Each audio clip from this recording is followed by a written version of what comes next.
first two laws that Hitler implemented. Rule number one, no more pornography, no more homosexuality, none of that garbage, not allowed. Berlin, in the 30s, in the 20s, was the Sodom and Gomorrah of the day. They were the Las Vegas of the day. They were the Sodom and Gomorrah of the day. Homosexuality, pornography, all the bestiality, all the garbage of the world, that was the capital of the world. He outlawed it. You're no longer allowed, closed all the bars, all the gay clubs, all the production, which were all run by Jewish people, unfortunately.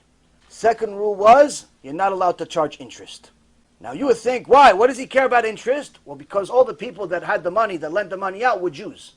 He didn't like it. So he said no more interest. Why? Because of the high interest that the Jews charged people was so high, it ruined, it destroyed the economy in Germany. They destroyed, just like they destroyed Russia a few years before that through their communism over there. Jews destroyed Russia, not Goyim. Jews destroyed. Communism is by Jews. Well, don't let anybody confuse you. You look at history, Karl Marx, all the other Reshaim, they're all Jews. Wicked, but nonetheless Jews. They destroyed Russia, and he wrote in chapter 2 of Mein Kampf, they destroyed Russia, now they're destroying Germany, that's why I have to destroy them. Now, this doesn't make he's right. The point is, that's actually real, true history. Now, he saw that the Jews are controlling the financial system and they're charging such high interest, they destroyed the German economy. Hello viewers, I'm going to make another video on why it isn't correct to be anti-Semitic. I've made a few of these videos and I just feel they never quite come out right. Firstly, personally, it disappoints me that perhaps I will lose a few subscribers. I don't know why I care so much about subscribers, but alas, I have an ego like everyone else. So be it. You should know this about me to not waste your time. I am a truth seeker. I am not doggedly fixed to any one view. I can change my views. My fundamental compass is a seeker of truth. I've explored these topics, and by the way, I submit to you that I am not intellectually prejudiced towards any view. If I conclude that Adolf Hitler was completely clear, I will champion Adolf Hitler. If I conclude that Stalin was completely clear and correct, I will champion Stalin, etc. Let's start here. Anti-Semites of the right. Believe me, I understand why you are anti-Semitic. I really do. I have read Mein Kampf, which is for the most part a brilliant political work. Much of the argument for anti-Semitism is in there, which is this idea that everything cancerous in society is due to Jewish thought, or at least aggressively promoted by Jews, such as the disdain for simple hard work, such as the getting in between hard workers to make money off of them in roles of lending, usury. Anti-Semites conclude that Jews are not a national type of people. Instead, they are eternal nomads that leech, parasite off the community in these ways, and thus basically nothing positive comes from them. And all along they are promoting this communism way of living, which indeed is evil. Communism is pure evil.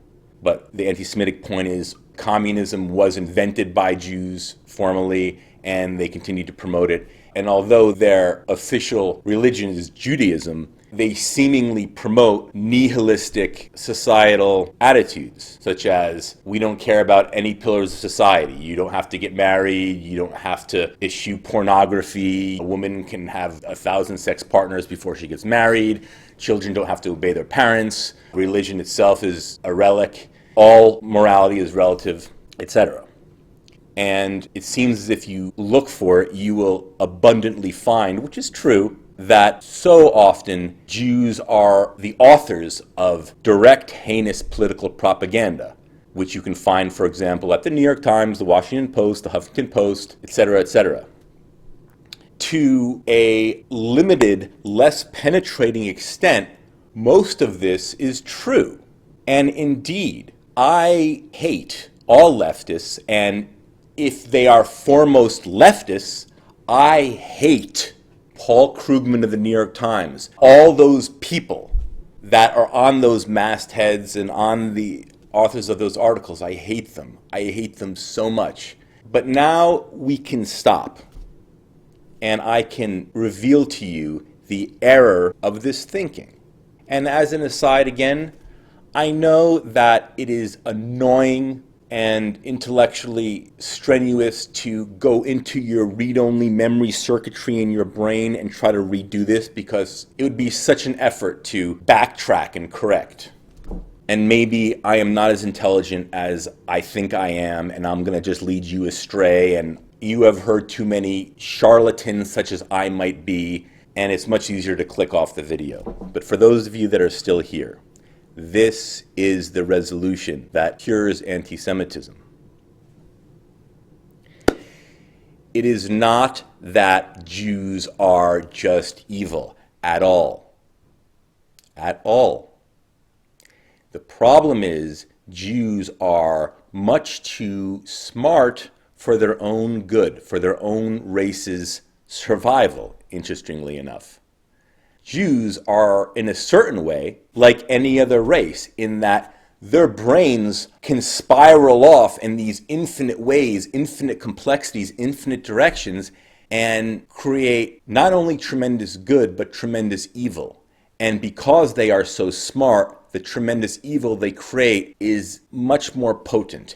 And furthermore, there is a difference between intellectual depth and intellectual brightness, if you will.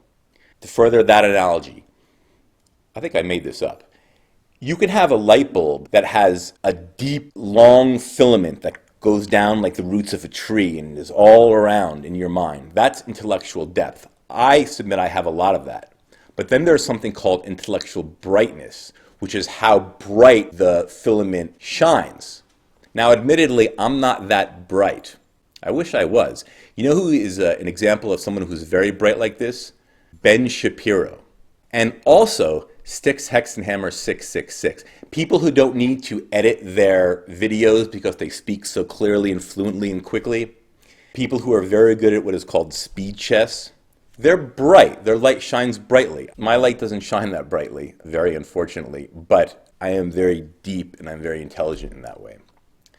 So the furthering of the problem is Jews seem to be on the whole very bright. In other words, they're very prolific. They have a lot of energy to create evil propaganda when they are skewed in that evil way. The point is, they're just like everyone else in that their brain can be steered into the infinite good place or the brain can be steered into the infinite bad place. And because they're smart, those who go to the infinite bad place create a much bigger impact than, say, the blacks, who are obviously statistically have an 85 IQ on average. It is easy to further reveal this situation. Anti-Semites love to point out all the negative aspects of Jews, but wait a second. Please stop looking through your filter of, I'm looking for bad Jews, I'm looking for bad Jews, and of course you're going to find bad Jews. Just like when you buy a Dodge Dart car, all of a sudden you see all the Dodge Darts on the road, but if you don't have a Dodge Dart car, you're not looking for them. It's the same thing. You're looking through a filter of negative Jew, okay? Take off that filter and look at things objectively again. Do you know how many right-wing Jews there are? Obviously, countless. While no one, including me, agrees with every other person's right-wing thought, that is irrelevant. I just want to show you their right wing. Ben Shapiro, Dennis Prager, David Horowitz, Mark Levin. These people have done so much for the right-wing cause, more than most anyone you know. Obviously, they're famous, they've gone so far.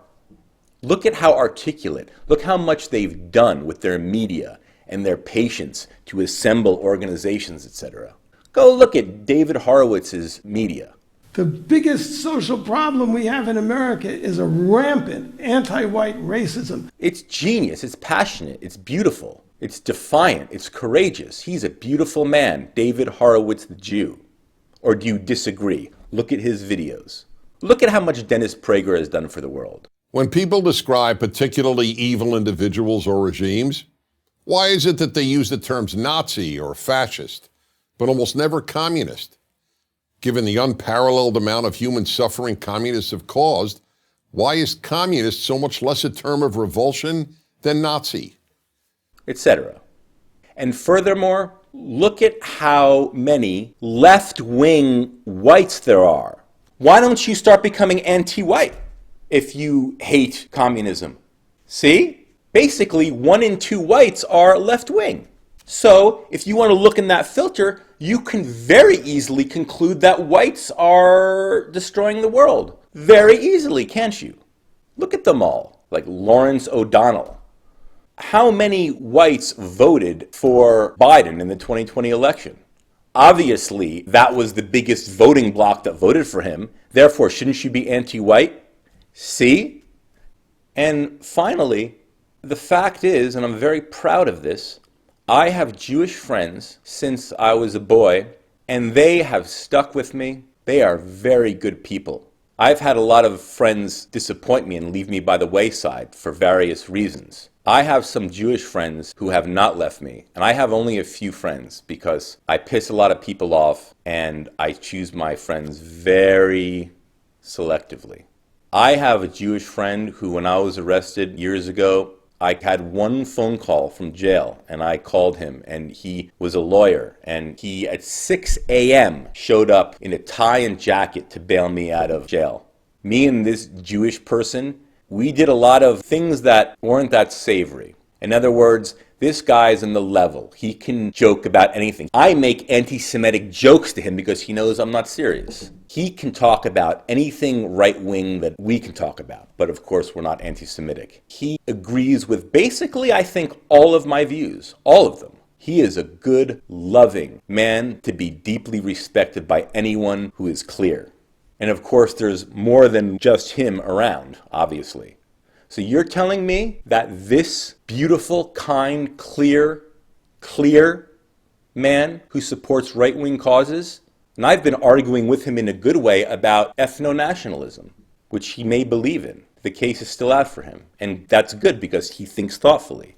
So you want me to call him a dirty Hebe and make one of those caricatures with the big nose? You want me to advocate a picture of a Jew with 8 legs with a disgusting face behind all the evil? You want me to put him in the gas chamber? Yeah?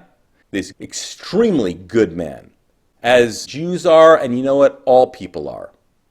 All people are.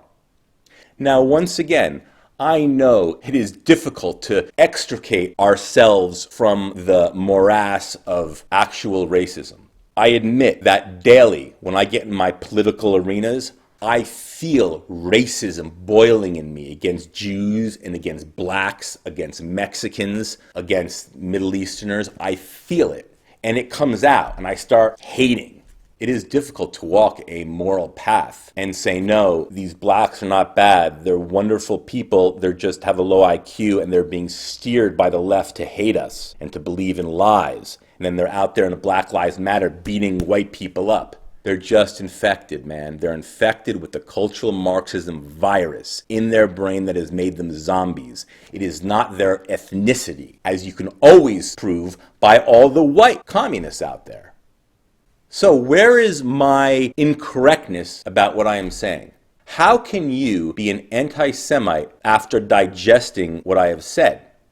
I know it's difficult to change your views, and it is definitely difficult to go online on Twitter and such and say, I am not an anti-Semite, because there's a peer pressure. It's real. We all want to be accepted.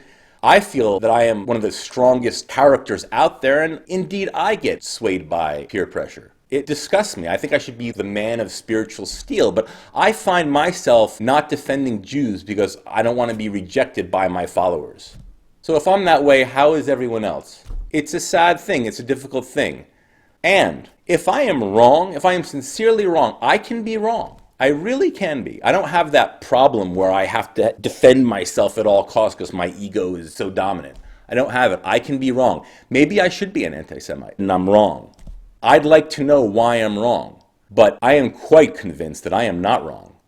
Jews are like everyone else. Obviously, they're not reptiles, they're humanoids. Every race basically has a 1 in 2 chance of being right or left. And it has to do, I believe, with the brain structure of the gray matter. Just like there are females and males, basically 50%, I believe, it's just a theory, that there's a brain structure. Either you're right-brained or left-brained dominant. Or you've had some kind of trauma that traumatizes you into being right or left-brained. And I'll tell you something else finally. If there is any race on this planet that deserves some slack, it is the Jews. Why? Because white people built gas chambers to kill many hundreds of thousands of them, if not millions. I don't know the final number. I don't think it's 6 million, but it's some number up there. You want these people not to be scared of right-wing fascism? You want these people to say, oh no, let's support white separatists? You think that's easy for them? They have real reason not to promote right-wing thought. I submit they should promote right-wing thought, but I give them slack. And not only with the Hitler gas chambers, but throughout their whole existence, they've been persecuted. I have another video on that, which is within the race realism, race intelligence video. And lastly, by the way, how about this strategy? How about recruiting Jews to our cause? How about explain to them the value and the correctness of ethno-nationalism? They're very smart people. How about instead of trying to destroy them, converting them to our cause and letting them work for our cause? And furthermore, I forgot this. Let me ask you a practical question, you anti-Semites. Do you really think you have a practical chance of changing anything politically if you wave Nazi flags, KKK hats, and anything to that effect? Do you think you have any practical chance of changing anything? Do you think those people out there who have the ability still for rational thought are going to ally with you when you wave swastikas and say Hitler was right and Jews are evil? You think you have a chance of getting into Congress? It's a stupid strategy anyway, which is not a moral issue, it's a strategic issue. It's a stupid strategy. What do you think you're going to solve? It's just stupid all the way around. It's not moral, and it's not strategic, and it's not intelligent. It's mid-level thinking. Go to the highest level thinking. So, in conclusion, I'm not saying this to be politically correct. There's nothing more than I hate than political correctness. As a matter of fact, within my political circle, what I'm saying is politically incorrect, isn't it? I am having the courage to tell you guys that anti-Semitism is wrong. It's incorrect. I love you all.